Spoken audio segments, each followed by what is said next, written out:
په کابل کې له یو شمېر نړیوالو بنسټونو سره د کلیو د بیارغونې او پراختیا وزارت د چارواکو ترمنځ غونډه.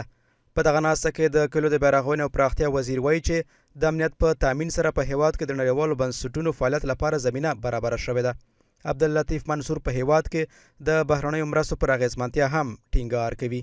هغه چې اعلانونه په بهر کې کیږي یا په مطبوعاتو کې کیږي هغه ته به عملي جامه موږ واغوندو چې واقعا دومره پیسې افغانستان ته راغلي دي او دومره دلته مصرف شوي دي او کله کله د افغانستان په نامو باندې په مطبوعاتو کې او خارج کې یو بل قسم تصویر وړاندې کیږي. هغه دا چې بعضې خلک ادعاوې لري چې موږ افغانستان ته په میلیاردو ډالر ورکړي دي. نننی مجلس موږ ته یو مهم فرصت برابروي څو خپلې تجربې شریکې کړو، ستونزې په صراحت سره مطرح کړو او د حل لارې عملی لارې چارې ولټوو. ستاسو نظریات، وړاندیزونه او نیوکې زموږ لپاره ارزښتمنې دي او موږ ژمن یو چې د امکان تر حده تر بریده په خپلو پالیسیو او پروګرامونو کې منعکس کړو د طرز عمل مطابق. د یو شمېر نړیوالو بنسټونو استازي هم په هیواد کې د بنسټونو ترمنځ د همغږۍ پر زیاتېدو او د بشري مرستو پر وړاندې کولو ټینګار کوي.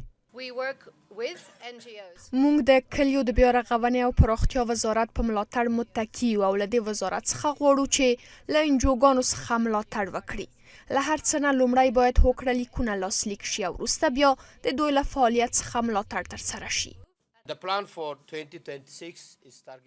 دغه طرحې د 2026 زیږدیز کال لپاره د حفظ الصحې خدماتو ته د شاوخوا 8.8 میلیون کسانو لاسرسی هدف ټاکلی دی. هغه بودیجه چې موږ په پام کې نیولې شاوخوا 1.6 میلیون ډالر ده.